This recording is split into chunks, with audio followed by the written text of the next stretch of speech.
Very good morning. आपका SMS नहीं दिख रहा मुझे।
Very good morning.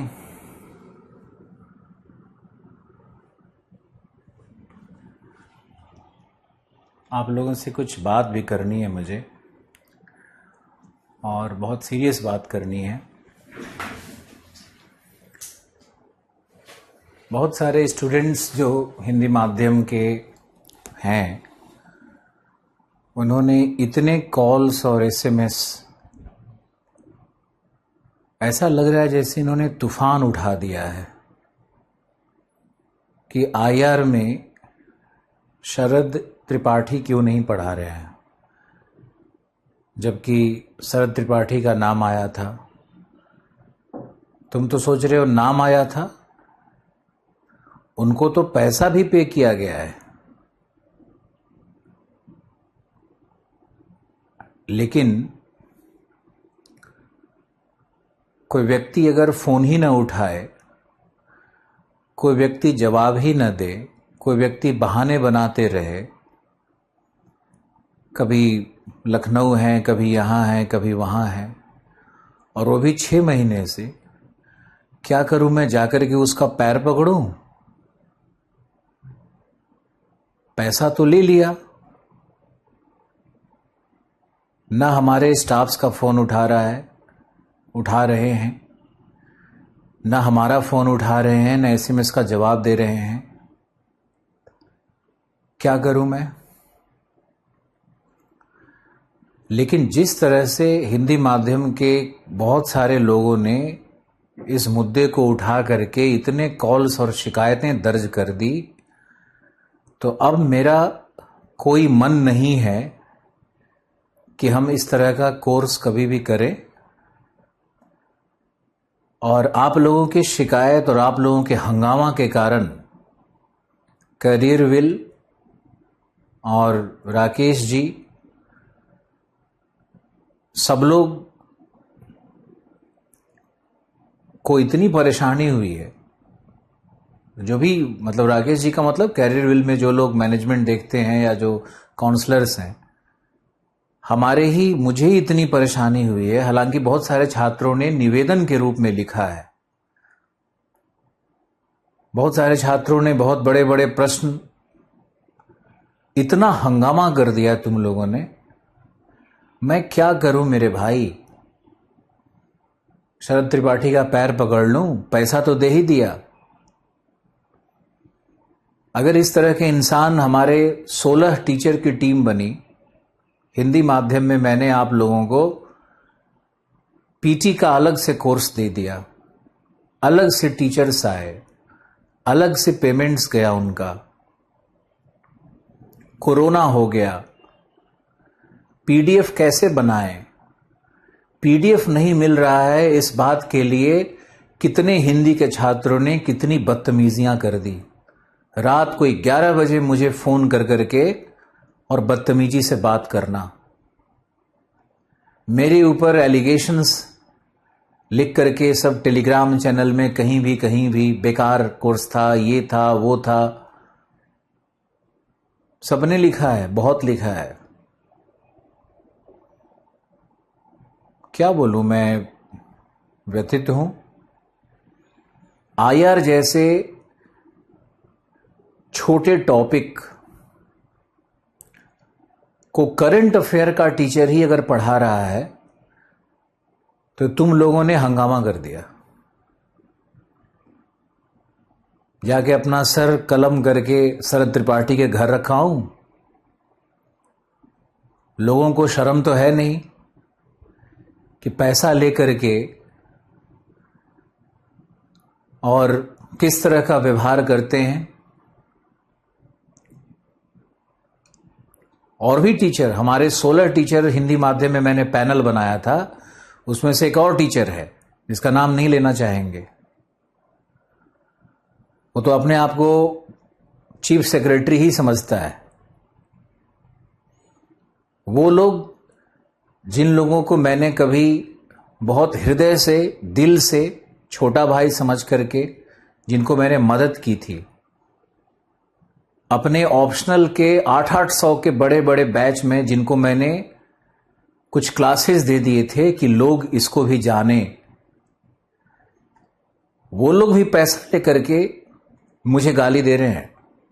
वो भी पैसा देकर के भला बुरा कह रहा है। तो मेरे लिए तो एक बहुत बड़ा सबक है ये। अब 14 शिक्षक तो बहुत वफादार, बहुत मेरे मित्र, मेरे हृदय के नज़दीक, अपने जो भी उन्होंने कमिट किया वो उसको पूरा करने वाले।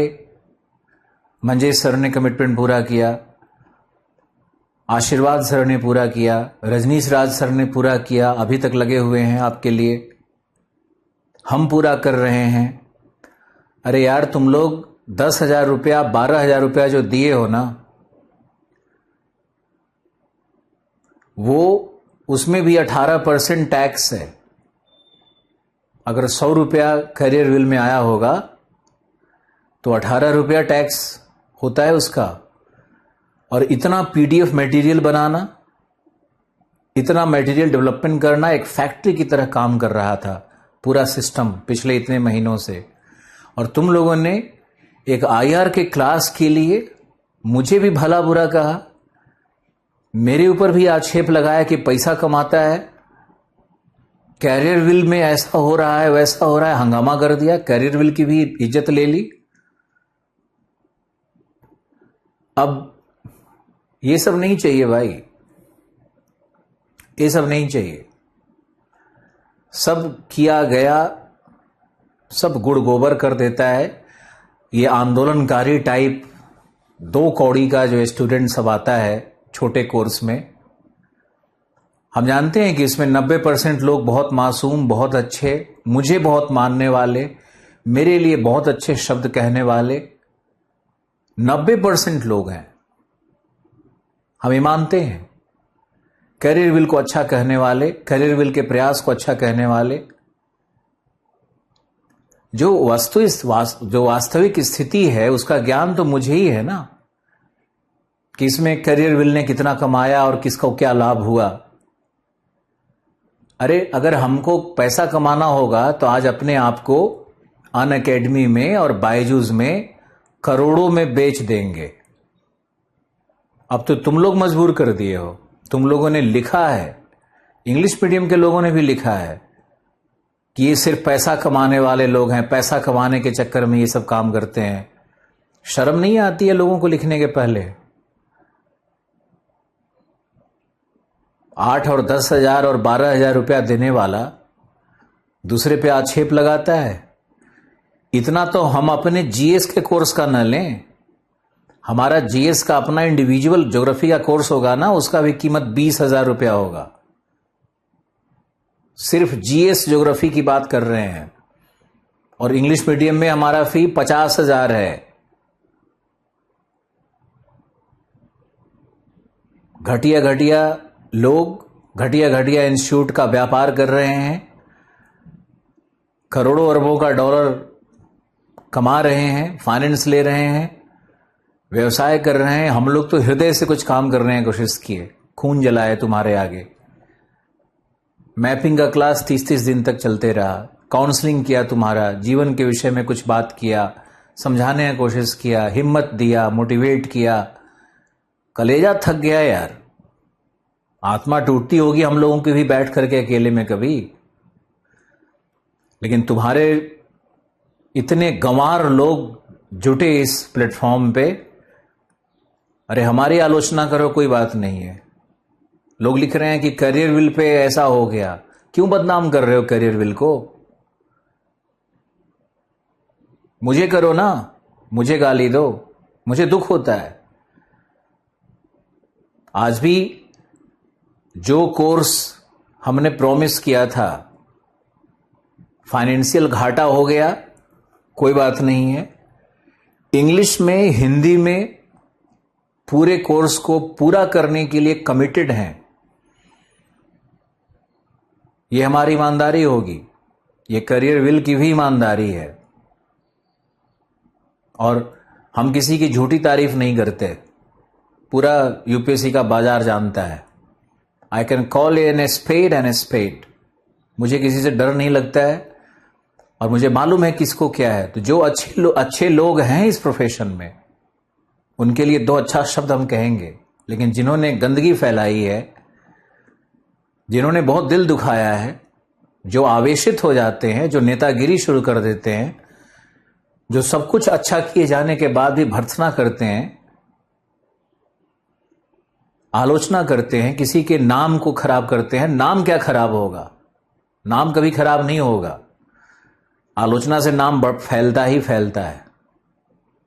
लेकिन उस आदमी का दिल दुखाते हैं, उस पे आरोप लगाते हैं, लांछन लगाते हैं, फिर उसको दुख होता है। क्योंकि हम भी तो कोई मशीन के बने हुए हैं नहीं। कोई बात नहीं है। आप लोगों ने जो हिंदी माध्यम ने जो अपने लूर लक्षण दिखाए, जो लिखे, जो हंगामा किया, जो इतना ताबड़तोड़ लिख रहे हो और इतना हंगामा कर दिए और इतना इंक्वायरीज कर दिए और कॉल मार दिए। हमारे कुछ शिक्षक जो बहुत कमिटेड शिक्षक हैं, आशीर्वाद जी बहुत कमिटेड शिक्षक हैं। कभी आशीर्वाद जी ने नहीं कहा कि सर मुझे क्लास नहीं लेना है। अपना मेहनत करते हैं, पढ़ते हैं, पढ़ाते हैं। उनका कोई ऐसा पूरक शिक्षक नहीं है। लेकिन तुम लोगों को एक पता नहीं कौन सी प्यास है। अरे साइंस टेक और एनवायरमेंट तो एक ही टीचर पढ़ाता है। कहीं भी जाओगे तो एक ही टीचर पढ़ाएगा और एक ही टीचर को पढ़ाना भी चाहिए। या तो ज्योग्राफी का टीचर पढ़ा ले या साइंस टेक का टीचर पढ़ा ले, यही हो सकता है ना। लेकिन कहीं ना कहीं इस कोर्स को करने के कारण खुशियां भी बहुत मिली, अपार सुख भी मिला। हम मना नहीं कर रहे हैं कि मुझे सुख नहीं मिला, अच्छे शब्द लोगों ने नहीं कहे, बहुत प्यार भी मिला। लेकिन कोर्स जब अपने पूर्णता की ओर है तो हमारे पूरे 16 टीचर के हिंदी माध्यम में पैनल थे। 16 में से 2 टीचर ने अगर मुझे धोखा दे दिया, धोखा तो अपने आप को देता है इंसान, मुझे क्या धोखा देगा। 14 लोग कमिटेड रहे। पीटी का कोर्स अलग से करवा करके भी मैंने सबको दे दिया। सभी चीजों का मटेरियल डेवलपमेंट जारी है। साइंस एंड टेक्नोलॉजी में नहीं लिखाया गया है, इसकी शिकायत मेरे पास आई। मैंने साइंस एंड टेक्नोलॉजी में तुरंत मटेरियल डेवलपमेंट का आदेश दिया और साइंस एंड टेक्नोलॉजी में हमारे लड़के काम कर रहे हैं। आईआर में भी मटेरियल डेवलप करवा रहा हूं आपके लिए और आईआर में भी लिखित बहुत शानदार मटेरियल आपके हाथ में होगा। इसलिए आप लोग जिस तरह से ये मुझे लगता है कि हंगामा शुरू करते हो या जिस तरह से आक्रोश करते हो या दिखाते हो तुम लोग, उसके बाद आगे किसी में हिम्मत नहीं होगी कि वो कोई इस तरह का प्रोग्राम लेकर के आए। और जब ये आरोप लोग लगा ही देते हैं कि पैसा कमाने का धंधा है, हमारे जितने भी शिक्षक आए थे सबको पेमेंट तो गया होगा ना। इसमें करियर विल पे जो ये हमारा प्रोग्राम आया, उसमें सारे शिक्षकों का जो हाई पेमेंट है, one of the highest payment है, वो सब हाईएस्ट पेमेंट गया है। इंफ्रास्ट्रक्चर पे इतना कॉस्ट, सर्वर पे इतना कॉस्ट, एडवर्टीजमेंट में इतना कॉस्ट, ताकि लोगों को पता चले कि कोर्स कोई ऐसा रन कर रहा है। फिर भी लोगों ने कहा कि अरे ये सस्ता कोर्स है तो इसमें टीचर जरूर घटिया पढ़ा रहा होगा, टीचर अपना बेस्ट नहीं देगा। और बड़े आश्चर्य की बात है कि हमारे टीचर्स के पैनल से बेकार टीचर्स, या हमारे से ही निकले हुए कुछ टीचर्स किसी अन्य संस्था में पढ़ा रहे हैं और वहां पे 75,000 रुपया चार्ज हो रहा है, लोग दे रहे हैं। लोग पैसा देकर के सोचते हैं कि हम आईएएस बन जाएंगे, और छोटा और कम कीमती चीजों को लोग वैल्यू नहीं देते हैं। ये बात तो मैंने समझ ली जिंदगी में, हालांकि ये दूसरी बार समझ रहे हैं। पहली बार इसी तरह का काम मैंने 2007 में कर दिया था हैदराबाद में, जब हमारी वहां संस्था थी। तो मैंने वहां पर एक काम कर दिया था कि ऑप्शनल को मैंने 3,000 रुपए में गरीबों के लिए, गरीब छात्रों के लिए। तो ये छात्र जो आए, वहां भी यही गति हुई थी हमारी, वहां भी दुर्दशा हो गई थी हमारी। और तुम बिलीव नहीं करोगे कि 2 महीने बाद उस बैच को मैंने बंद किया और अपना फी तुरंत 22,000 रुपया रखा। उस समय 22,000 रुपया बड़ा फी होता था। और रीजनल सेंटर पे हमारा बैच 200 बच्चों का भर गया। तो ये हमारे लिए जीवन में सबक है, और सबक तुम्ही लोग में से कुछ लोगों ने सिखाया है।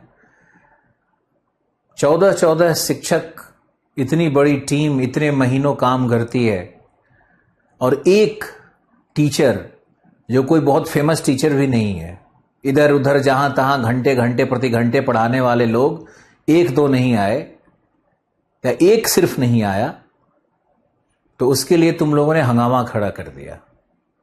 बहुत अच्छा किया, बहुत इज्जत नवाज दिया तुमने सबका।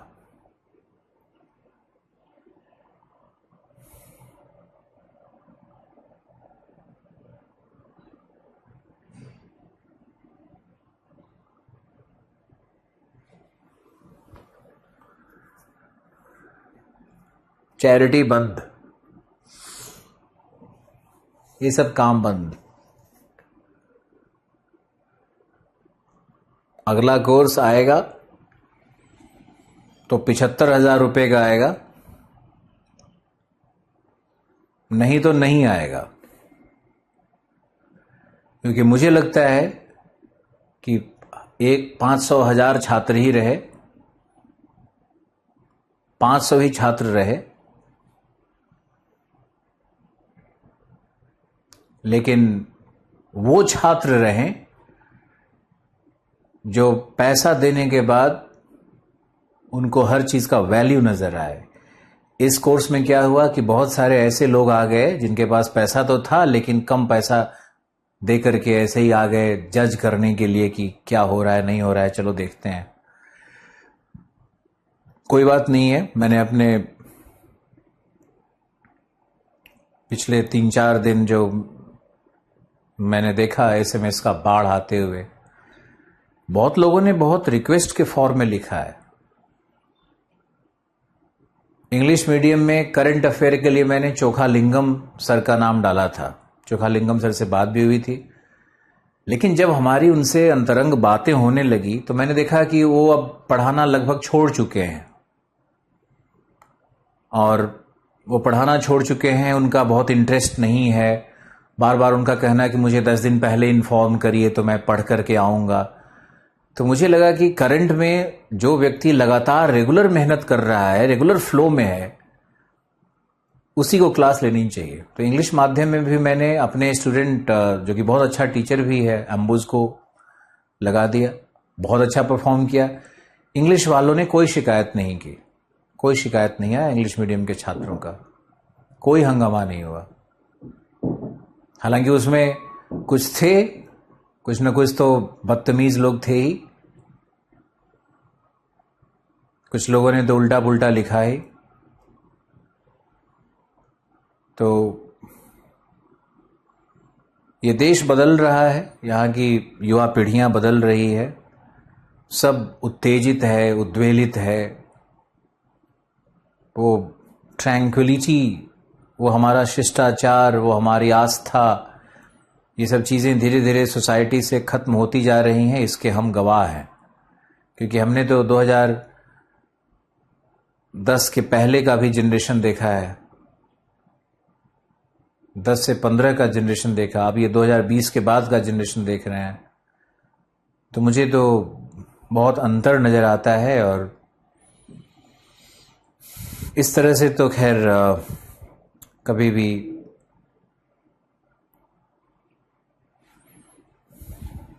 मुझे तो आश्चर्य लगता है कि ये 10-12 हज़ार रुपया देने वाला आदमी, स्टूडेंट, ये पैसे का हिसाब मांगता है, वो भी 9 महीने कोर्स करने के बाद। क्या कहा जाए, क्या सुना जाए? 10-12 हज़ार रुपये में तो रजनीश राज अपना आधा हिस्ट्री नहीं देंगे। यही सारे टीचर्स जो मैंने आप लोगों को इतने कम फी में आपके सामने लाया, सब लोगों को, तुम सोचो कि सभी टीचर से बात करना, सबसे रिक्वेस्ट करना, सबसे कोऑर्डिनेशन करना, मटेरियल डेवलपमेंट करना, रोज का 4 क्लास लेना। शुरू में तो आपके हम SMS का जवाब भी देते थे, आपके फ़ोन भी अटेंड करने लगे थे। मैंने पूरी आत्मा से इस कोर्स में मैंने उसको कोशिश किया कि ये बहुत शानदार कोर्स हो, लोग लाभान्वित हों इससे। सभी टीचर्स से कहीं न कहीं बात करना, सब लोग घर पे आए, सबके साथ रिकॉर्डेड क्लास डाला मैंने। बहुत अच्छा किया मेरे हिसाब से तो। लेकिन ये पैसा लेकर के भागने वाले लोग, ये थैंकलेस टाइप के टीचर जो इस प्लेटफॉर्म पे आए और ऐसे लगा जैसे उनसे कोई काबिल है ही नहीं। जो क्लास 20-25 दिन में ख़त्म हो जानी चाहिए, उस क्लास को इन्होंने 60-60 दिन तक खींच दिया। ये कितने गैर अनुशासित हैं। और फिर इनका ईगो भी उतना ही हाई है,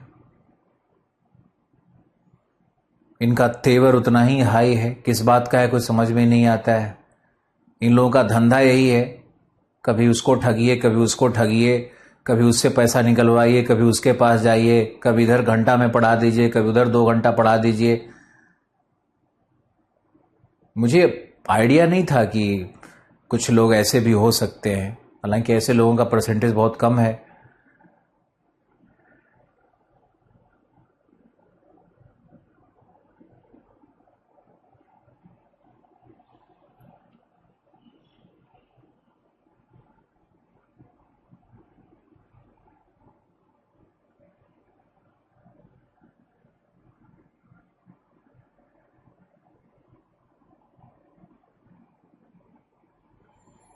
देखो, ऐसा है ना कि अब हमसे इतना नहीं होगा, थक गए, और मुझे ये सब करने की ज़रूरत क्या है?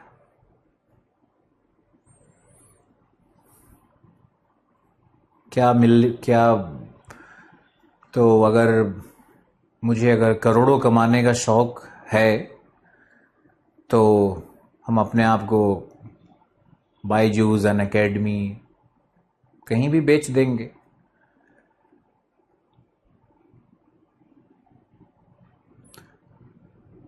ऐसा तो है नहीं कि आलोक रंजन का रिकॉग्निशन नहीं है और आलोक रंजन को लोग जानते नहीं हैं और आलोक रंजन को लेने के लिए लोग व्याकुल नहीं हैं अपने प्लेटफॉर्म पे। मैंने कभी किसी का साथ नहीं छोड़ा। GS वर्ल्ड में हम गए, लोगों ने रिक्वेस्ट किया, बहुत अच्छे से रिक्वेस्ट किया, बहुत प्रेम भाव से बोला, तो हम उनके यहाँ चले गए और मैंने उनके यहाँ जो भी मेरा कमिटमेंट था उसको मैंने पूरा किया। उनको अभी कमिटमेंट पूरा करना बाकी है। जिसके लिए मैंने कभी कोई बहुत मांग नहीं की, कभी कुछ कहा नहीं।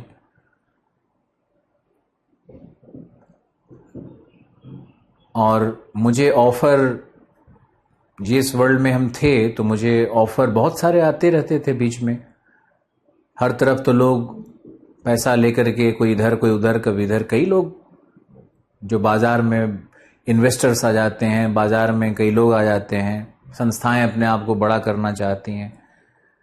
लेकिन मुझे तो ऑलवेज ये लगा कि मेरा कमिटमेंट है जीएस वर्ल्ड वाले लोग के साथ, तो उनके साथ ही रहते हैं।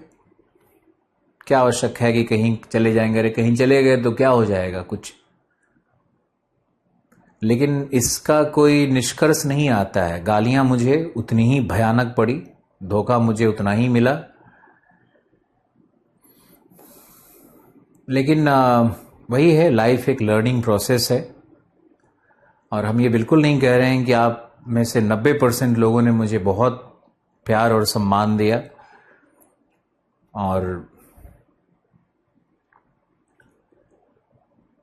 कुछ लोगों के हंगामा करने और उद्वेलित होने और आक्रोश के कारण मन थकता है, आगे काम करने की बहुत इच्छा नहीं होती है।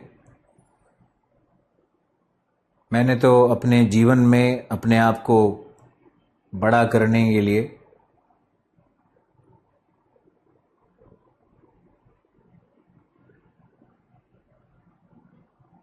बहुत बड़े बड़े काम कर दिए मैंने। तुम लोग को शायद नहीं पता होगा, मेरी आजीविका का प्रश्न तो कहीं है ही नहीं। मेरे तो कॉलेजेस हैं मेरे भाई। तुम लोग मुझे ये आईएएस फील्ड का एक टीचर समझ रहे हो ना, तो तुम्हारा वहम है। हम कई कॉलेजेस के डायरेक्टर भी हैं, जिन कॉलेजेस को मैंने बनाया है। वो कॉलेज इतने खूबसूरत और इतने शानदार हैं, कभी गया जाओगे, हमारी जन्मभूमि मगध, तो गया में नेशनल हाईवे 82 पर जाकर के और दिग्मनी एजुकेशंस का कंस्ट्रक्शन जाकर के देखो। क्योंकि आज भी कोई बच्चा अगर सचमुच में आईएएस पीसीएस बनना चाहता है और भूगोल लेता है तो मेरे पास आता है। और अगर दूसरे के पास जाता भी है तो उसको शायद पता नहीं होता है, वो किसी एजेंट के चक्कर में फंसता है। और दूसरे के पास जाता भी है तो फिर वापस मेरा नोट्स उठाता ही है, फिर हमसे कंसल्ट करता ही है, और कंसल्ट नहीं भी करता है तो नोट्स रटता है। इसके पीछे हमारी बहुत अपार मेहनत, भूगोल के लिए अपार प्रेम, सिविल सर्विसेज के लिए हमारा कमिटमेंट और हमारी मेहनत। सब लोग देखता है कि पैसा, आजकल की नई परंपरा है गंवार तंत्र में, सब लोग देखता है पैसा। उस पैसे के पीछे की गई मेहनत, कमिटमेंट, ईमानदारी, परसीवरेंस, कितना खून जलाया गया होगा। क्या मुझे अच्छा नहीं लगता है कि दोस्तों के बीच में गप करें और दारू बैठ के पिए? क्या मेरा मन नहीं करता है कि सुबह उठ करके लेट तक सोए रहें और खूब बढ़िया खाना खाएं? क्या मेरा मन नहीं करता है कि गर्लफ्रेंड्स, वाइफ्स, सबको, किसका मन नहीं करता है रे? गाली किस बात को दे रहे हो? सीखना चाहते हो, कुछ सीख लो जीवन में। भगवान मुंह दिया है तो उसका सदुपयोग करो। बस आईआर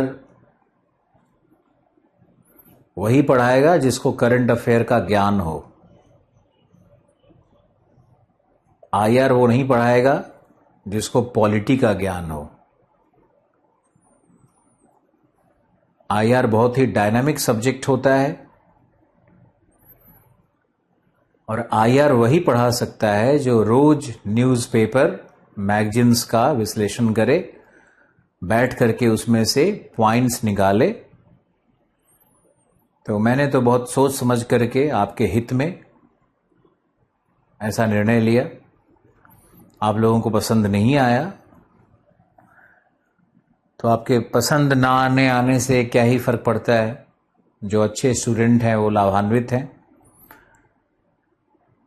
और आर कुमार सर मंडे से क्लास लेंगे। आर कुमार सर का क्लास मंडे से होगा। 20 तारीख से सामाजिक मुद्दे पे बात हुई है, धर्मेंद्र जी से लगातार बात चल रही है। सबको क्या बोलूं मैं, मेरा जो कमिटमेंट था मैंने सबके लिए पूरा किया हुआ है। अब एक डेट्स के लिए इंसान हाथ जोड़े खड़ा है तो ये दुर्गति है यार। ओवरऑल इसको मान के चलना चाहिए कि एक तरह का इतना पेन लेना और इतना सब कुछ दिमाग लगाना अपने जिंदगी को,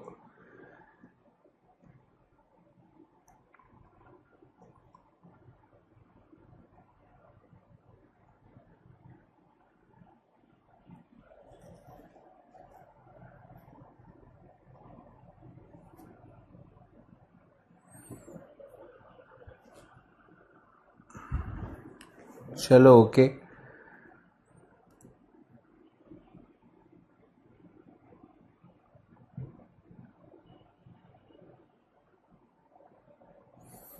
स्टूडेंट का क्वालिटी भी अब नहीं रहा ना पहले जैसा। स्टूडेंट भी मानता है कि अगर फैक्चुअल कोई पढ़ा दिया, कोई तथ्य बता दिया तो वो बहुत अच्छा है। एसएससी और आईएएस में बहुत अंतर होता है। मैंने कई बार ये बात वर्कशॉप्स में आप लोगों को कही थी कि एसएससी में जनरल नॉलेज फैक्चुअल जैसा ही कुछ होगा, लेकिन आईएएस में विश्लेषण आता है। भारत में कितना फॉरेस्ट कवर है, कितना परसेंट, ये नहीं पूछेगा। भारत में इकोलॉजिकली इफिशिएंट फॉरेस्ट कितना है और उसके घटने के कारण पर्यावरणीय प्रभाव क्या होगा, ये पूछा जाएगा। उससे संबंधित कौन से अधिनियम बनाए गए, उन अधिनियम में कौन कौन सी बातें हैं, उसमें भी फैक्चुअल नहीं। अधिनियम कब बना इससे कोई मतलब नहीं है।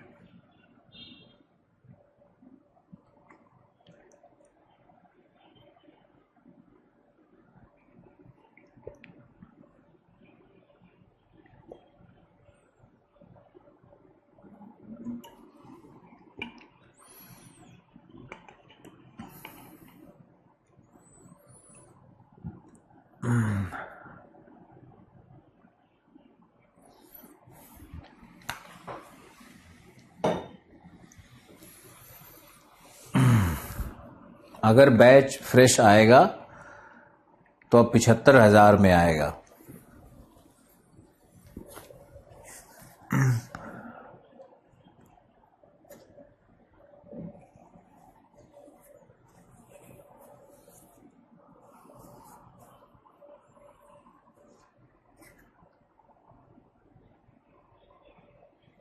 जिस कोर्स में 90 से 95% कमिटमेंट का पूरा किया गया हो, 5% के लिए अगर लोग भला बुरा कहें और किसी व्यक्ति की इज्जत से खिलवाड़ करें, किसी व्यक्ति पे आक्षेप लगाएं, किसी कंपनी पे, कैरियर विल पे ही आक्षेप लगाएं, तो ये बर्दाश्त के काबिल नहीं है। इससे अच्छा है कि बढ़िया पैसा वसूला जाए,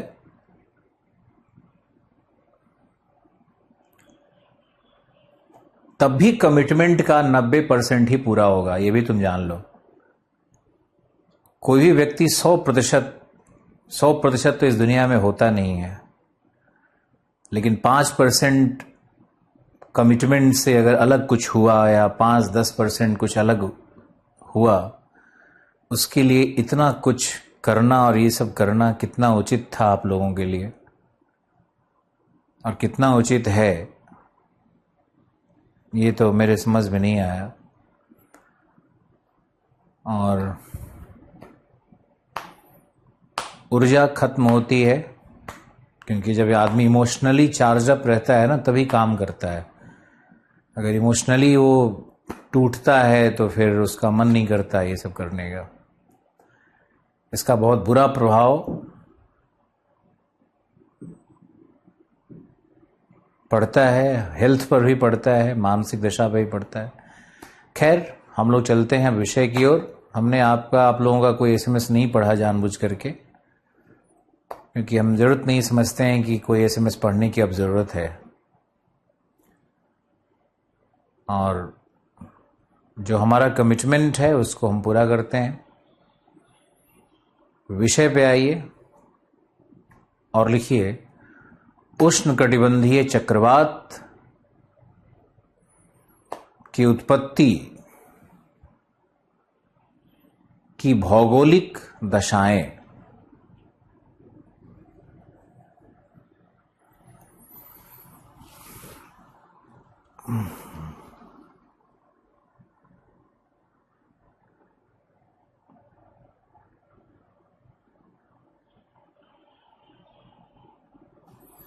आप में से जितने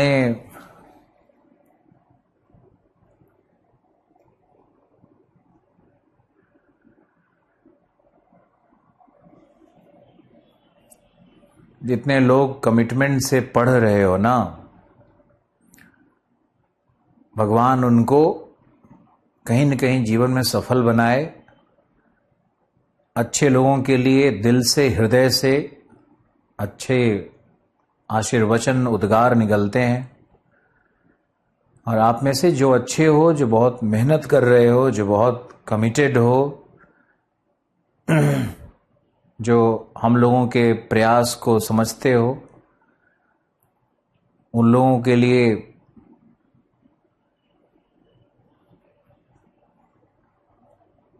हृदय से दुआ है कि आप अच्छा करो।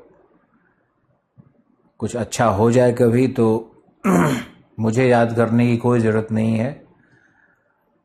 मेरे कितने रैंक 2, रैंक 3, रैंक 4 आईएएस के लिस्ट में आते रहे, मैंने कभी किसी का पोस्टर नहीं लगाया, क्योंकि मेरे लिए मेरा स्वाभिमान, मेरी अपनी आत्मा, ये बहुत बड़ी चीज़ है। जो चीज़ मैंने अपने पिता से, अपने दादा, अपने पुरखों से सीखी, उसी के लिए इंसान जीता है और उसी के लिए इंसान को मरना भी चाहिए। बाकी चीज़ें तो पेरिफेरल है, परिधीय हैं। केंद्र में तो व्यक्ति का अपना सम्मान, अपना आत्माभिमान, ये बहुत ज़रूरी है।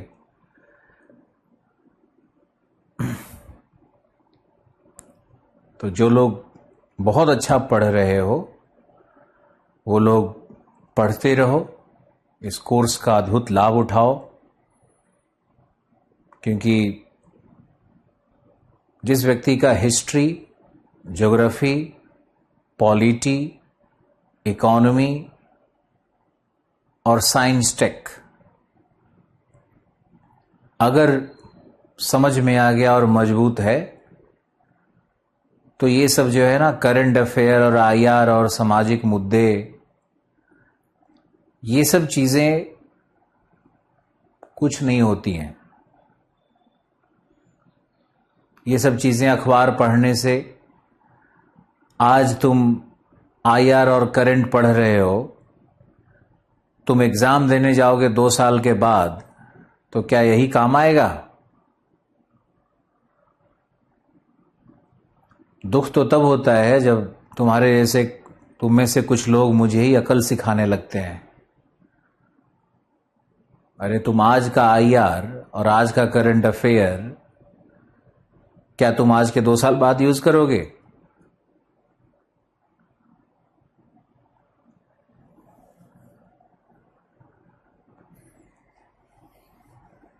जो आज के 5 साल बाद भी यूज होगा वो होगा चक्रवात, वो होगा इतिहास, वो होगा संविधान, वो होगा अर्थशास्त्र के मूल सिद्धांत।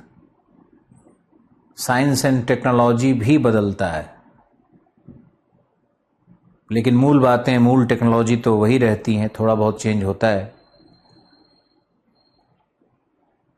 क्या नहीं दिया आपको, फिर भी इतना हंगामा। और आपके हंगामा के कारण करियर विल के अंदर में भी ये बात गई होगी कि शायद आलोक रंजन सर का कोर्स अच्छा नहीं चला, शायद इतनी शिकायतें आ गई, क्योंकि वहां जो काउंसलर बैठे हुए हैं उनको आईएएस के विषय में तो कोई ज्ञान है नहीं। आप लोगों ने बिना सोचे अंधाधुंध शिकायत लगा दिया, वहां पर हंगामा कर दिया। तो आप लोग ही कारण बनोगे किसी अच्छे प्रयास के नाश होने का। नेता लोग, नेतागिरी करने वाले लोग आप में से, उनको तो वैसे भी कुछ नहीं होना है जिंदगी में। वो लोग भाषण देते हुए आए थे, भाषण देते हुए मरेंगे, होना कुछ नहीं उनका। ऐसे लोगों का कभी कुछ होता नहीं है।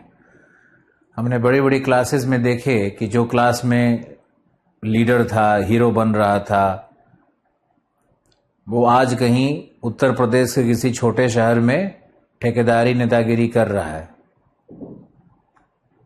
और जो क्लास में सबसे मासूम बच्चा आया था, जो अच्छा लिख भी नहीं पा रहा था, वो कहीं पे आरटीओ लगा हुआ है, आईएएस बन गया है। ये तो मैंने देखा 15 साल में। 15 साल एक बड़ी अवधि होती है। खैर,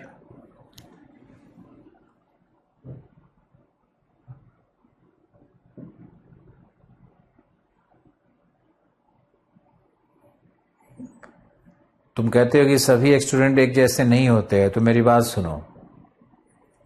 इस्लाम धर्म को मानने वाले क्या सभी लोग आतंकवादी हैं? नहीं है ना। यूनाइटेड स्टेट्स की रिपोर्ट में था, ओबामा के रिजीम में, ओबामा एक सेकुलर व्यक्ति थे, उन्होंने यही माना कि 20 से 30% जो इस्लामिस्ट होते हैं वो रेडिकल होते हैं, लेकिन 20 से 30% जो रेडिकल्स होते हैं वो विनाश का कारण बन सकते हैं। तुम देखो, अफगानिस्तान में बच्चों की हत्याएं हो रही है, नाइजीरिया में बच्चों को मारा जा रहा है, स्त्रियों को मारा जा रहा है। पूरे वेस्ट अफ्रीकन कंट्रीज में खून की नदी बह रही है। रिपोर्ट्स नहीं आ रहे हैं बहुत ज्यादा, हमारे न्यूज़पेपर उसको पब्लिश नहीं करते हैं। कहीं भी आतंकवादी घटनाएं घट रही है, उसके पीछे यही रेडिकल काम कर रहे हैं। लोग कहते हैं ना कि आतंकवाद का धर्म से संबंध नहीं है। हम भी मानते हैं आतंकवाद का धर्म नहीं सिखाती आतंकवाद। कोई धर्म नहीं कहता है कि आतंकवाद करो और मारो इंसान को, लेकिन सभी आतंकवादी एक धर्म से तो हैं ही। इस प्रश्न का जवाब कौन देगा? उसी तरह से हमने उदाहरण इसलिए लिया कि मानवता कष्ट में है, उसके पीछे कारणों की समीक्षा होनी चाहिए। हम इस कोर्स को करके कष्ट में हैं, तो कष्ट में क्यों है भाई? तो तुम्हारे में 100 में अगर 80 अच्छे थे और 20 रेडिकल थे, तो रेडिकल ने तो ज्यादा दुष्प्रचार कर दिया। तुम्हारे ग्रुप में जो रेडिकल्स थे उन्होंने तो ज्यादा हंगामा कर दिया, ज्यादा आफत मचा दिया। तो इसका क्या अर्थ निकालें बताओ? सत्य को कहने और सुनने की ताकत इंसान को होनी चाहिए। सत्य को दबा करके और ऊपर ऊपर लीपापोती करने वाले लोग, वो कभी न उससे कभी समाज में परिवर्तन होगा, न कभी राष्ट्र बदलेगा। ऊपर ऊपर लीपापोती करने वाले जो सेकुलर तथाकथित लोग होते हैं ना, वो ज्यादा डेंजरस हैं समाज के लिए, वो ज्यादा खतरा बन गए हैं समाज के लिए। क्योंकि अगर कैंसर है तो कैंसर का इलाज होना चाहिए। उसको ऊपर से मलहम लगाने से, ऊपर से पट्टी लगाने से, ऊपर से फूल रखने से वो कैंसर खत्म नहीं होता है। कैंसर का ऑपरेशन ही होता है। कुछ ऐसे एलिमेंट्स होते हैं जिनका सर्जरी ही इलाज है, दूसरा कोई इलाज ही नहीं होता है। आतंकवाद का इलाज क्या हो सकता है? सर्जरी। सर्जरी करना पड़ेगा, उसको काट के उस सेक्शन को हटाना पड़ेगा। और यही रणनीति ओबामा की भी थी। ओबामा, राष्ट्रपति ओबामा, ओबामा से बड़ा कोई सेकुलर व्यक्ति नहीं होगा। इसलिए हम भी ये समझ गए। आपका जो कोर्स हुआ है इसमें मुझे बहुत ज्ञान, बहुत अनुभव प्राप्त हुआ है। खैर कोई बात नहीं है।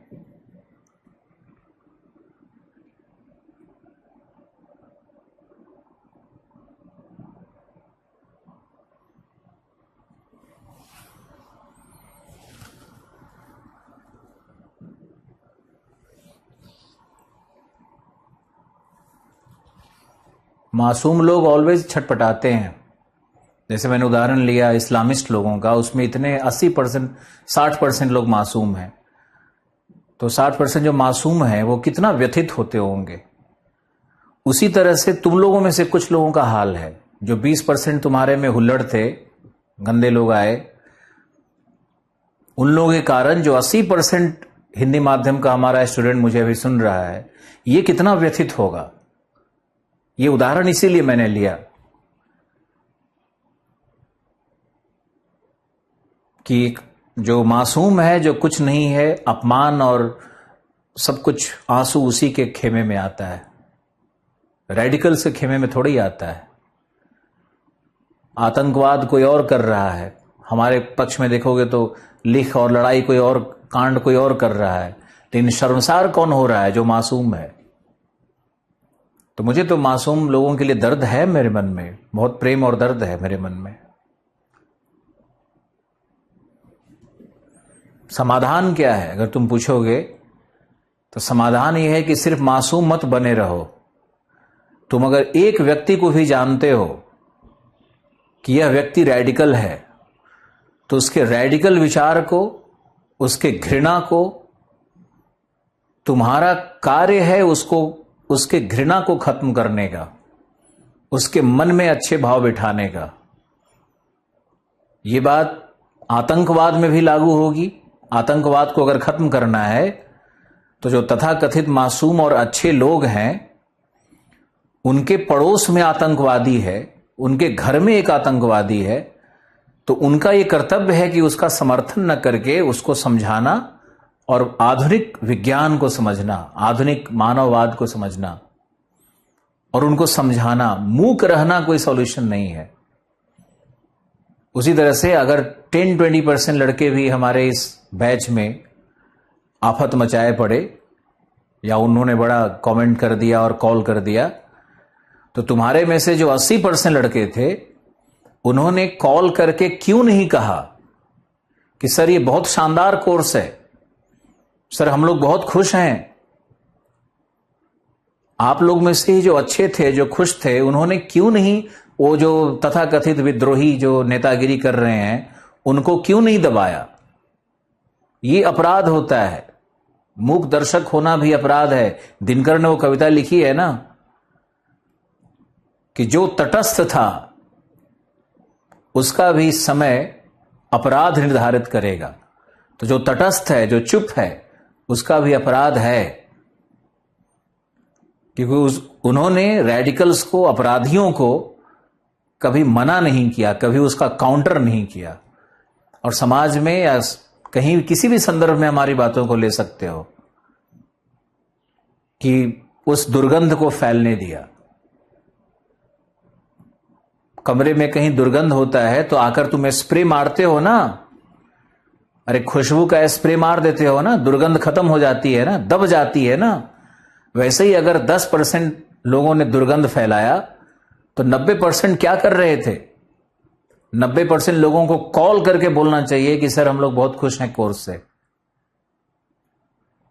तुम्हारी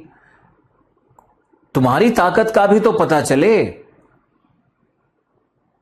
यही आतंकवाद का भी जवाब है, और यह जवाब उसी धर्म के समूह से निकालना पड़ेगा जहां से यह आतंकवाद पनपता है, जहां पर एक महिला का जीवन का राइट टू लाइफ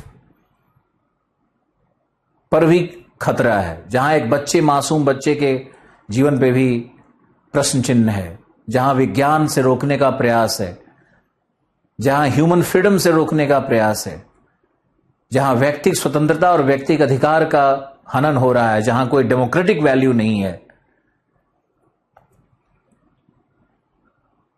जहां अंधकारवाद की तरफ धकेलने का प्रयास है, और सब सिर्फ होता है एक अंधभक्ति के नाम पर। कितने खूबसूरत जीवन कुंठित हो जा रहे हैं, कितने खूबसूरत लोग अकाल मृत्यु को प्राप्त कर ले रहे हैं। मानव कराह रहा है, मानवता कराह रही है, और लोगों को सूझता है कि धर्म का उत्थान हो रहा है। उत्थान नहीं हो रहा है। अच्छे इंसान रहोगे, बनोगे, तब हमारी बातें समझ में आएगी।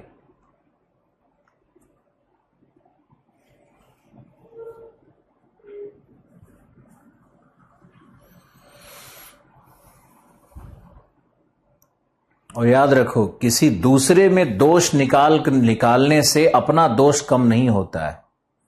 सब लोग अपना अपना सुधार करें, अपना अपना कार्य करें।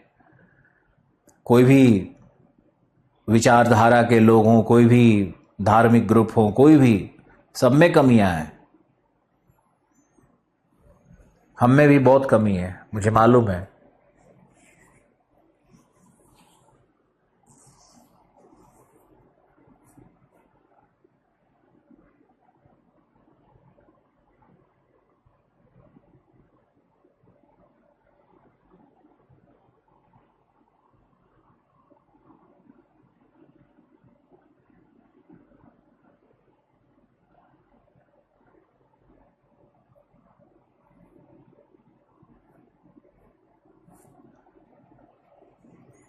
टेररिज्म का संबंध पॉलिटिकल, सोशल, इकोनॉमिक कारण भी है, लेकिन प्रश्न तो मेरा वही है ना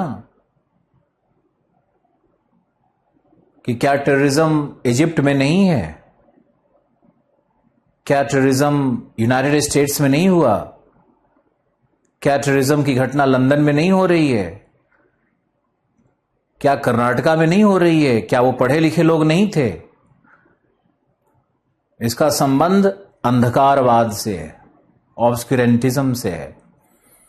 जो आप लिख रहे हो वो थ्योरी पुरानी हो चुकी है, उसका खंडन ओबामा ने ही कर दिया है। धर्म कभी टेररिज्म नहीं सिखाता है, कभी नहीं, कहीं नहीं नजर आएगा तुमको। कोई भी धर्म हो, कोई हिंसा की बात नहीं करता है। ये तो उसका इंटरप्रिटेशन कौन कर रहा है, कैसे मिसयूज कर रहा है, उस पर निर्भर करता है ना।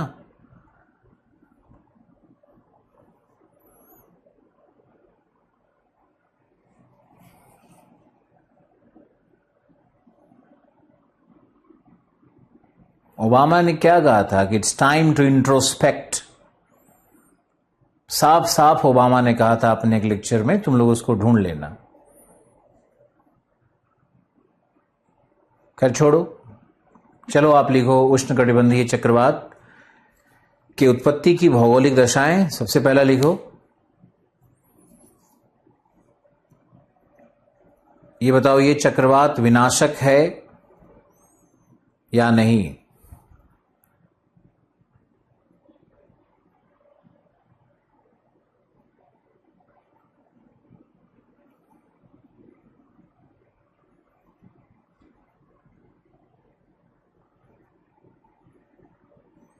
हम अब किसी सर के आगे हाथ जोड़ने वाले नहीं हैं। पैसा लेकर के भागने वाले और भाड़ में जाएं, कोई टीचर इतना इंपॉर्टेंट नहीं होता है जितना तुम लोगों ने बना के रखा है।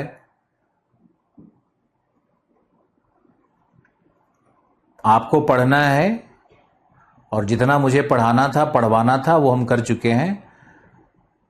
ये सर वो सर सब सर जाएं अब जहां जाना है जिसको।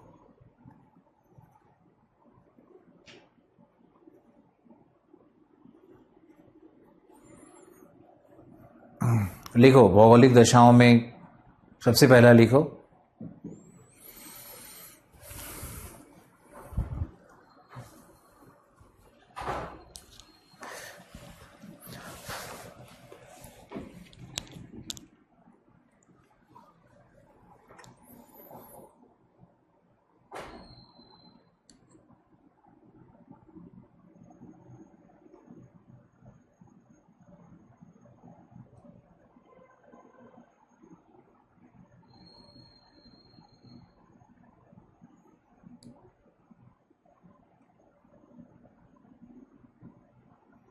देखो पहला है 5 डिग्री नॉर्थ से 5 डिग्री साउथ के मध्य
पांच डिग्री नॉर्थ से 5 डिग्री साउथ के मध्य उत्पन्न नहीं हो सकता, क्योंकि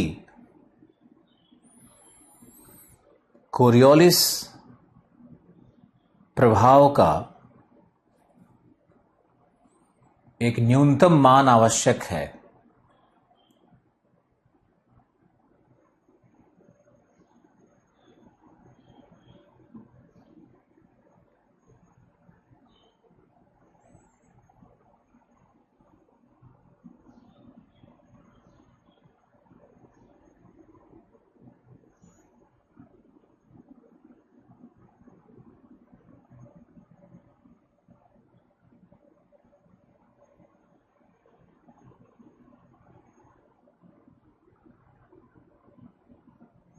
लिखो कोरियोलिस प्रभाव के कारण ही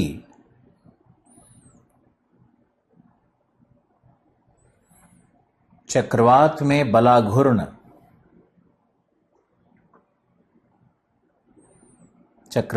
बलाघूर्ण उत्पन्न होता है।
बलाघुर्न क्या है हम बात करेंगे।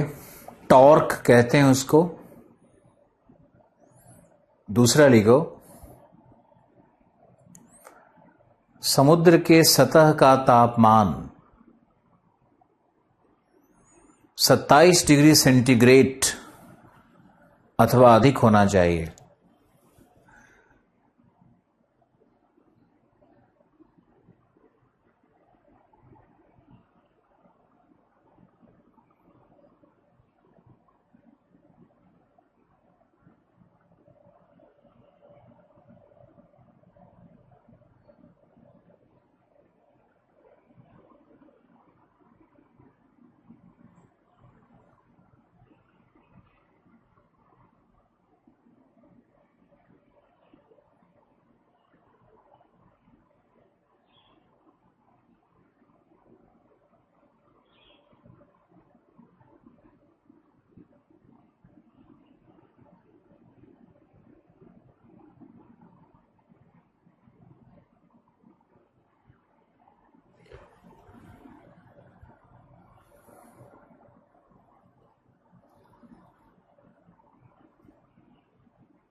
सत्ताईस डिग्री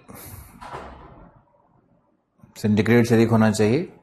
27 क्यों लिया गया है उसका कारण है, हालांकि ऑप्शनल नहीं है, फिर भी हम बता देते हैं कि 27 डिग्री तापमान के बाद वाष्पीकरण का दर बहुत बढ़ जाता है, तो जलवाष्प वायुमंडल में ज्यादा मिलता है। तीसरा लिखो,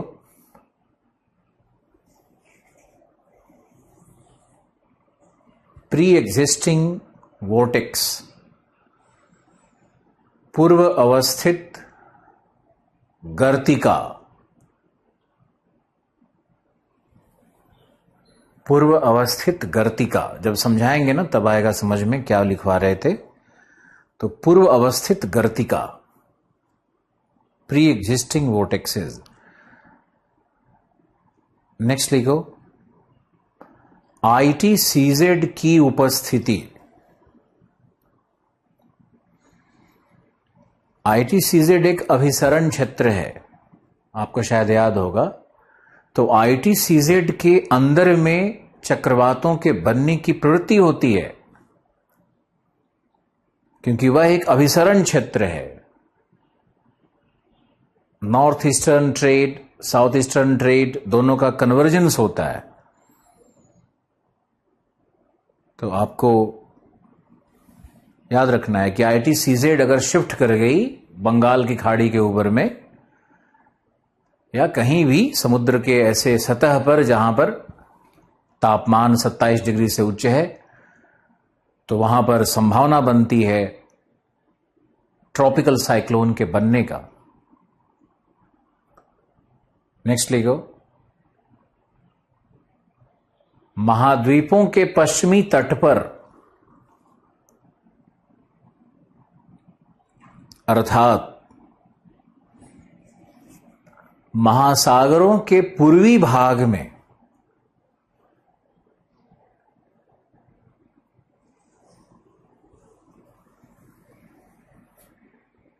इन चक्रवातों की उत्पत्ति संभव नहीं है।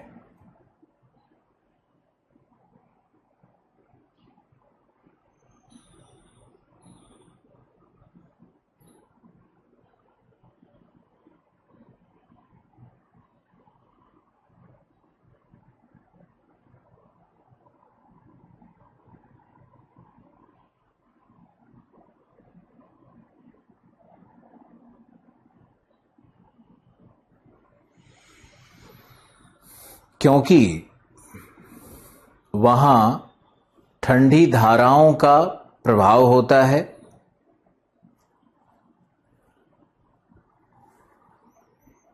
एवं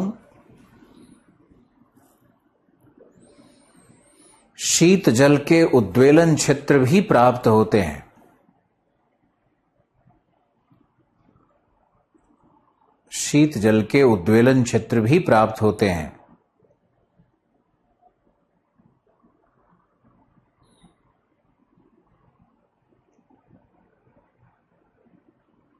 और वहां पर उच्च दाब भी होता है,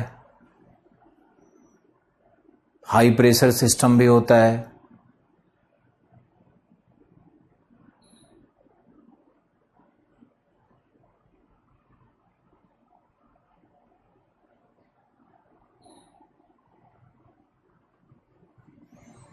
एक लाइन और लिख सकते हो नेक्स्ट पॉइंट कि गर्म मरुस्थलों से संलग्न तटों के पास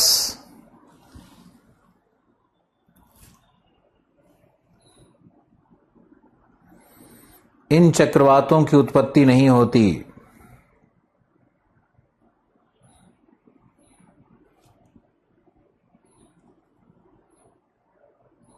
कारण वही है, ठंडी धाराओं का प्राप्त होना, उच्च दाब होना।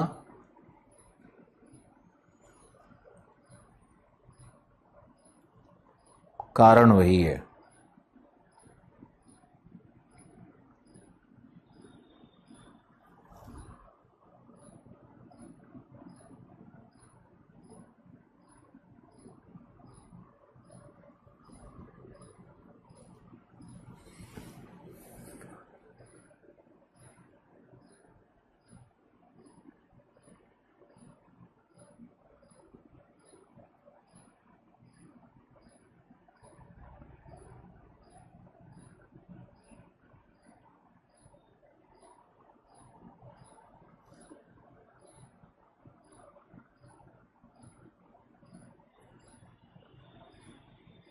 नेक्स्ट लिखो,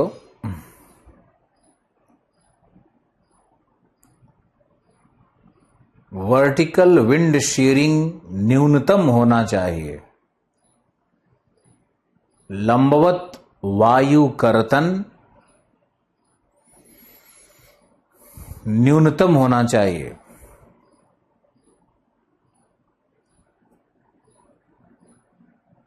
नेक्स्ट, क्षोभ सीमा के पास वायु का अपसरण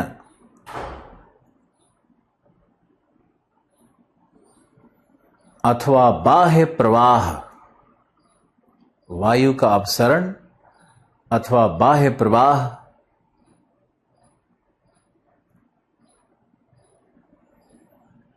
होना आवश्यक है।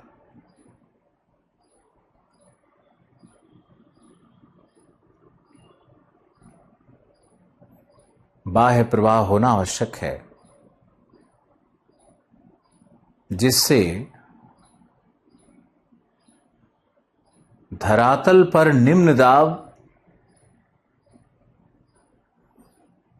मेंटेन रहती है, कायम रहती है।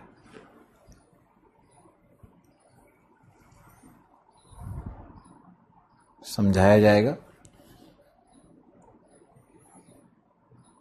फिर लिखो, समुद्र तल के ऊपर जलवाष्प की विशाल मात्रा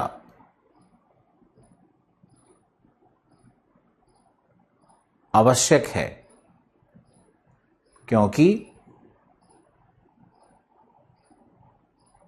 विशाल मात्रा आवश्यक है क्योंकि संघनन के गुप्त ऊष्मा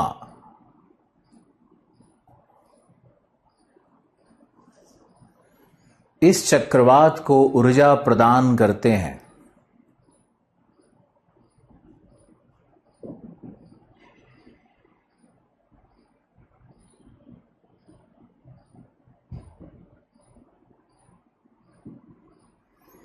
इस चक्रवात को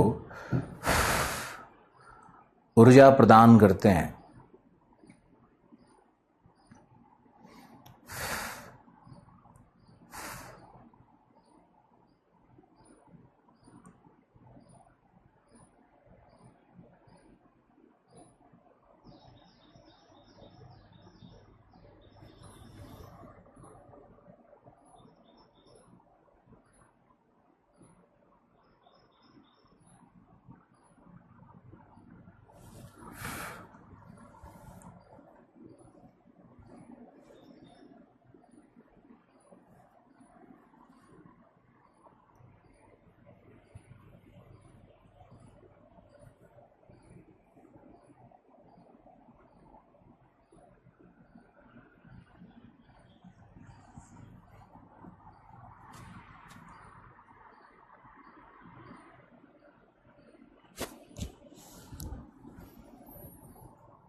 फिर लिखो, अभी और भी पॉइंट्स हैं।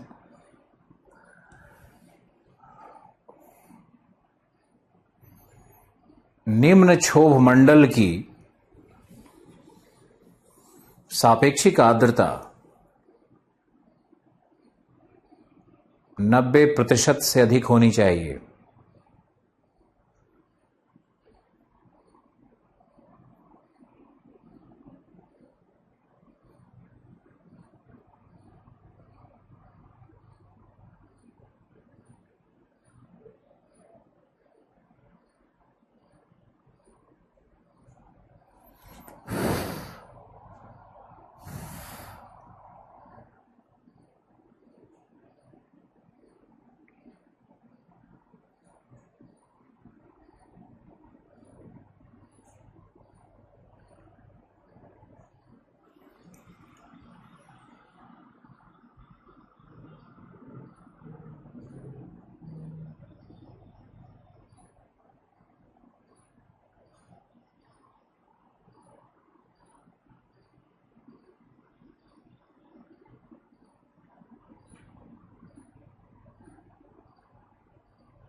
फिर लिखो, व्यापारिक पवनों की गति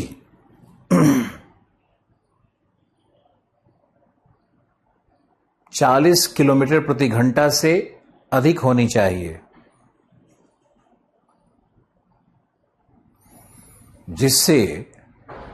जिससे ये चक्रवात समुद्र तल पर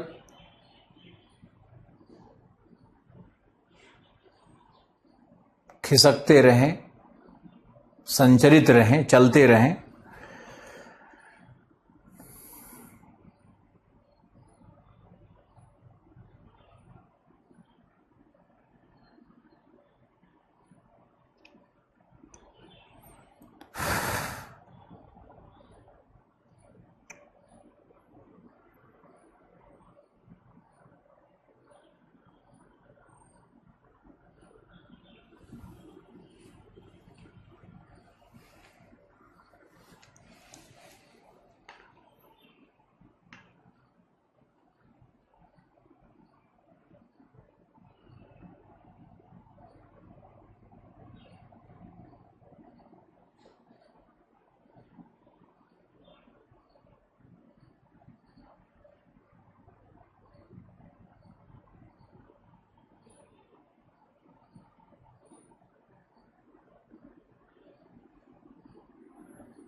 रुको, डिस्टर्ब हो गए थे, दिमाग भटक गया था मेरा।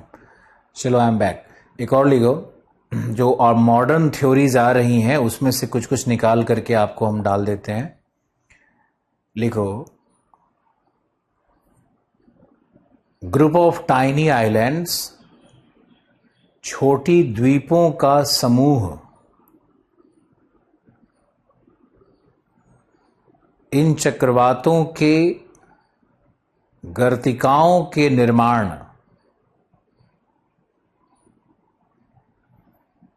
इन चक्रवातों के गर्तिकाओं के निर्माण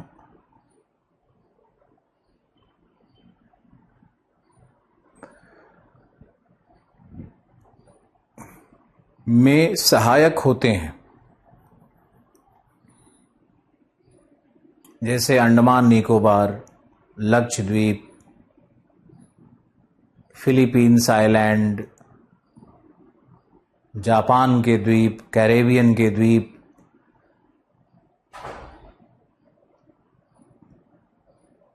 छोटे छोटे द्वीपों का समूह जहां पर है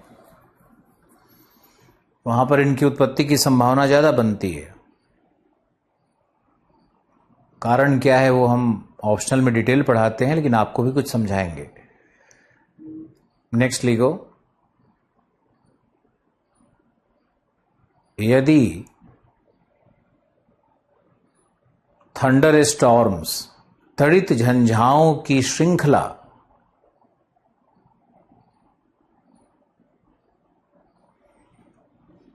का अभिसरण सिमेट्रिकल एलायंस के कारण हो, सिमेट्रिकल एलायंस, सममित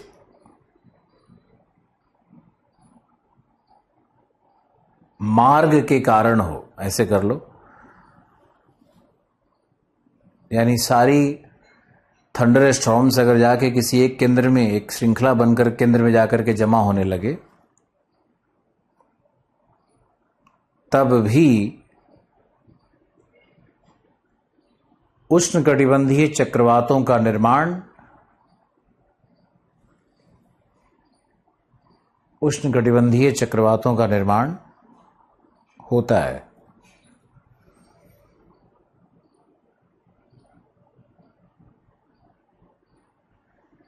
ये था चक्रवातों की उत्पत्ति की भौगोलिक दशाएं। पानी खत्म हो गया है मेरा, हम 1 मिनट का ब्रेक ले रहे हैं, 2 मिनट का, जब तक आप भी रेस्ट करो।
अब लिखो उत्पत्ति की दशाएं में स्टेज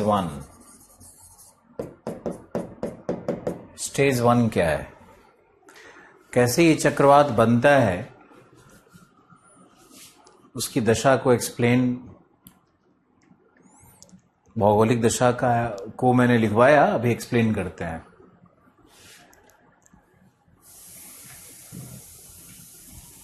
देखो, लुक,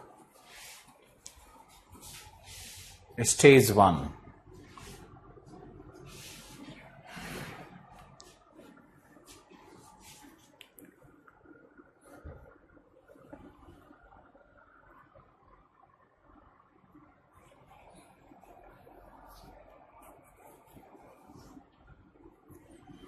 स्टेज 1 में पहले थोड़ा लिखवाते ही हैं, एक्सप्लेन करेंगे, लिखने से भी बहुत सारा आइडिया लगता है ना। चलो लिखो, स्टेज 1 में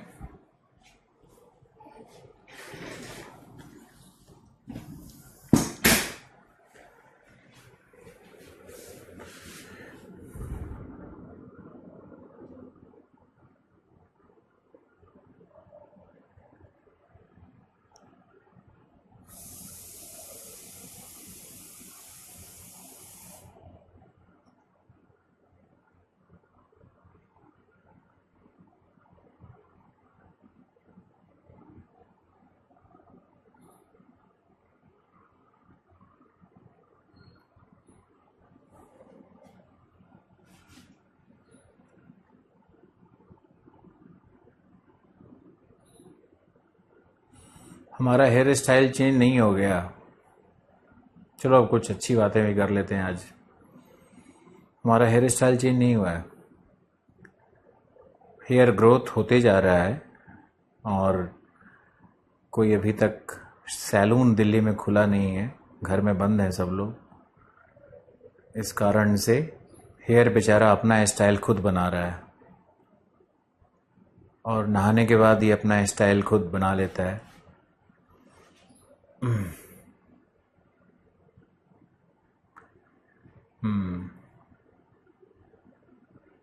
लिखो स्टेज 1 में, लिखो यदि समुद्र जल का तापमान 27 डिग्री से अधिक हो,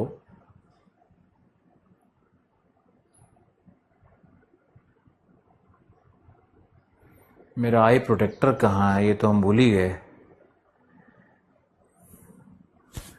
अच्छा वो आपने याद दिलाया। अब देखो कुछ लोग कितना मानता है, मेरे आँख की चिंता उनको होती है, मुझे खुद चिंता नहीं है।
स्टेज 1 में आओ। हाँ लिखो, जहां समुद्र का तापमान 27 डिग्री सेंटीग्रेड से अधिक हो तथा, लिखिए, तथा सतह के ऊपर जलवाष्प की विशाल मात्रा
क्या लिखवाया?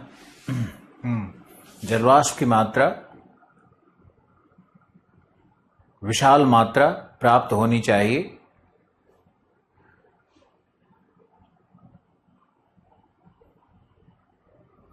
लिखो, ITCZ अभिसरण क्षेत्र होता है, अतः उसमें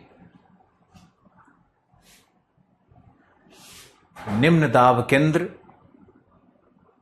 ITCZ अभिसरण क्षेत्र होता है, अतः उसमें निम्न दाब केंद्र एवं वोर्टेक्स का, गर्तिकाओं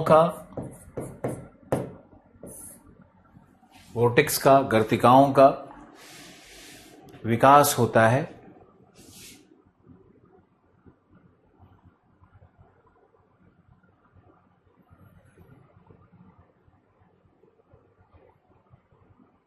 ये वोर्टेक्स ITCZ से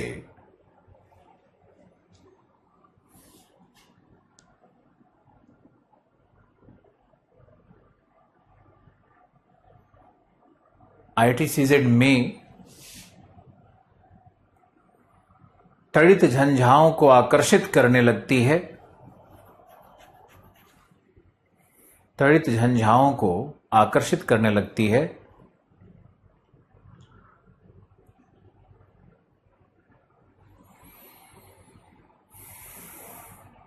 जिनके अभिसरण से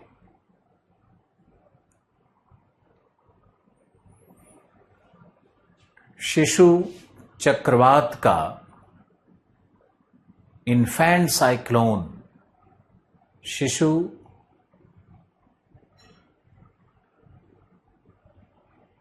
चक्रवात का, अभी समझाया है ही नहीं, रुचि जी काहे परेशान है?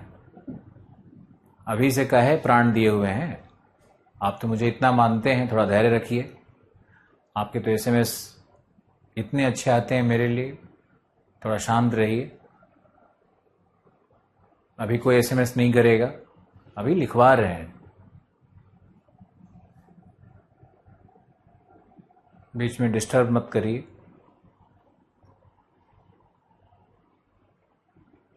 तो शिशु चक्रवात का निर्माण हो जाता है तथा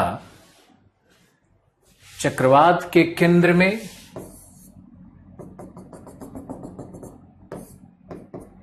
आई का विकास, यानी चक्षु का विकास होने लगता है। स्टेज 1 में डायग्राम बना दो।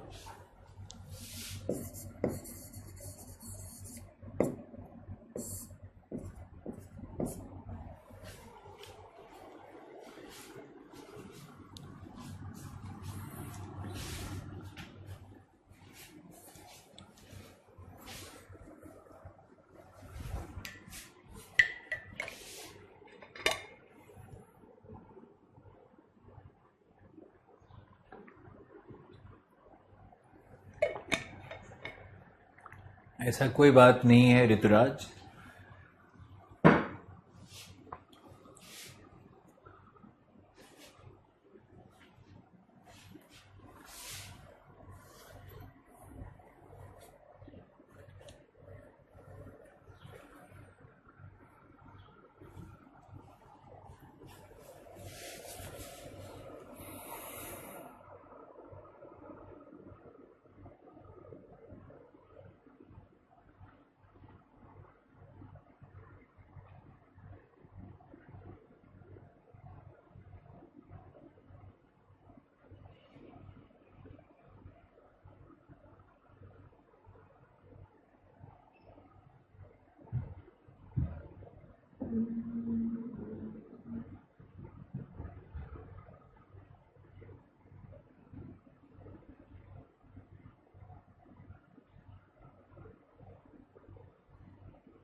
लिखो स्टेज 2। देखो, व्यापारिक पवने जब शिशु चक्रवात को समुद्र के सतह पर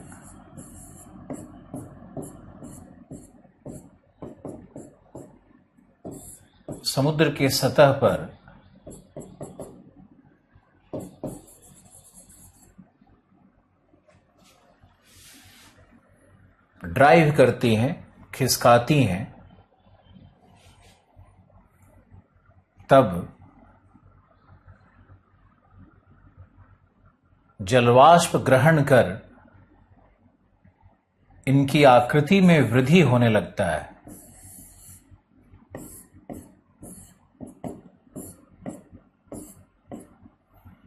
इनकी आकृति में वृद्धि होने लगता है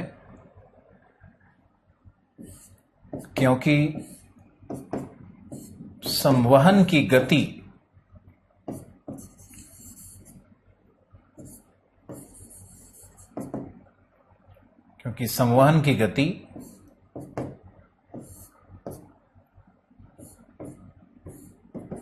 तीव्र हो जाती है।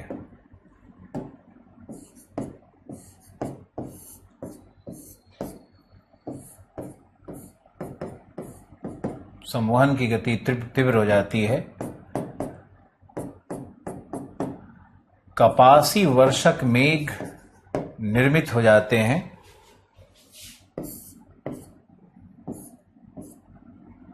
तथा धरातल पर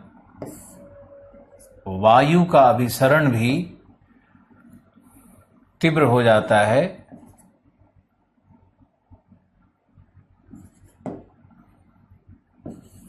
इस प्रकार चक्षु के चारों तरफ चक्षु भित्ति का निर्माण हो जाता है।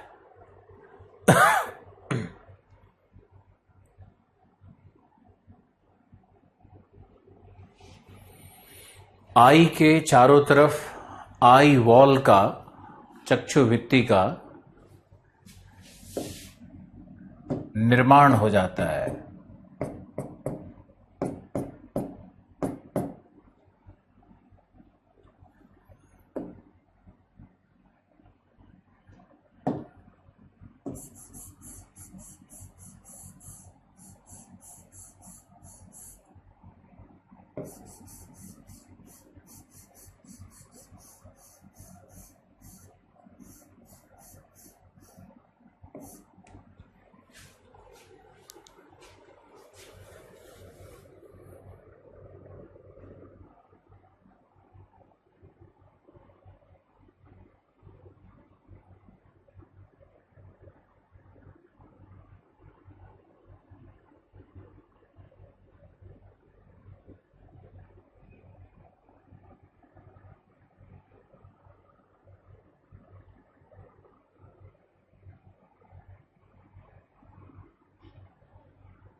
आसिफ, तुम मैसेज में लिख दो, यहीं सामने लिख दो, तुम्हारा एसएमएस हम पढ़ लेंगे, कॉल नहीं करना।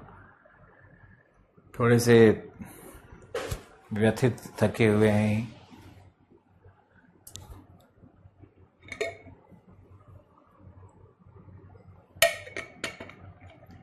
आज मेरे प्रिय शिष्य मजहर का नहीं आ रहा है कोई कमेंट, क्या शायद मैंने देखा नहीं।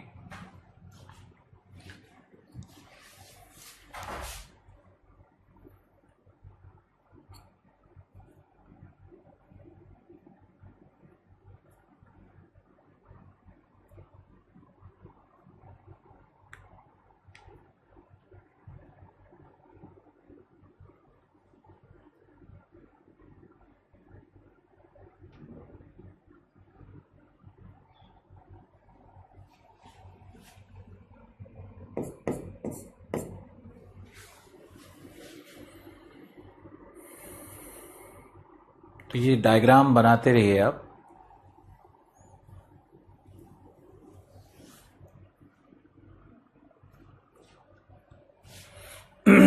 बन गया?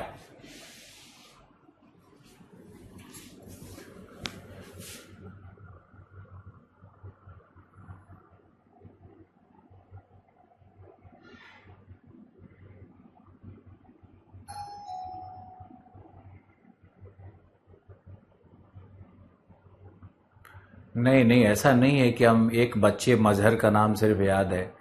तुम ऐसा क्यों सोच रहे हो? अरे वो शुरू से थोड़ा लिखता था ज़्यादा शुरू में और क्वेश्चन का जवाब देता था, इसलिए अब तुम कमाल कर रहे हो। नहीं, ऐसा कुछ नहीं है। सब लोग प्रिय हो, सबका नाम याद है, बहुत सारे नाम याद हो गए मुझे तो।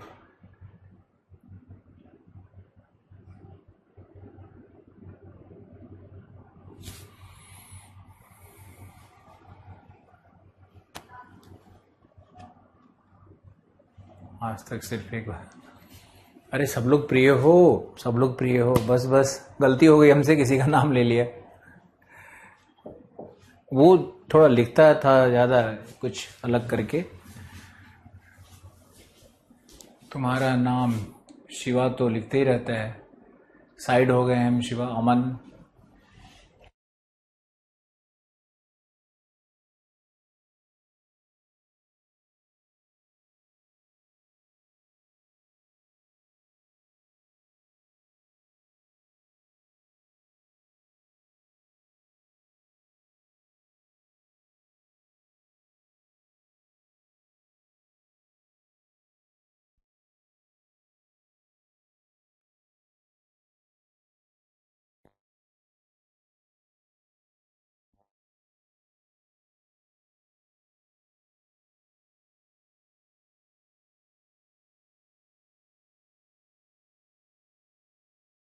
तुम्हारे एसएमएस का वेट कर रहे हैं आसिफ।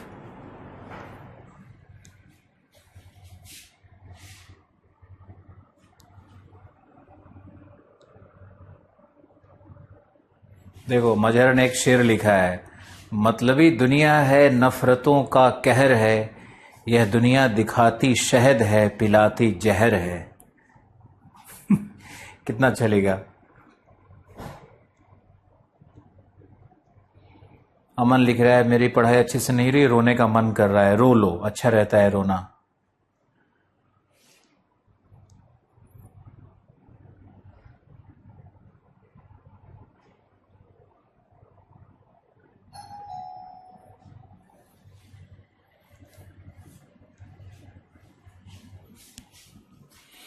दुखी नहीं है हम, बिल्कुल नहीं दुखी हैं। चलो स्टेज 3 में चलते हैं। आज पता नहीं कौन घंटी 12 बजा रहा है। चलो ऐसा करते हैं, थोड़ा सा अंदर में पीड़ा और व्यथा तो है थोड़ी सी, उसको हम कवर अप करते हैं। कल मिलते हैं फुल एनर्जी के साथ, खुश होकर के। और आसिफ का मैसेज नहीं आया, उसका हम वेट करते ही रह गए। भाई किसी चीज़ का बुरा लग गया हो तो मुझे माफ़ कर दो, एडवांस में माफ़ी मांग लिया मैंने। और कुछ पूछना हो तो पूछ लो। चल, धन्यवाद, थैंक यू।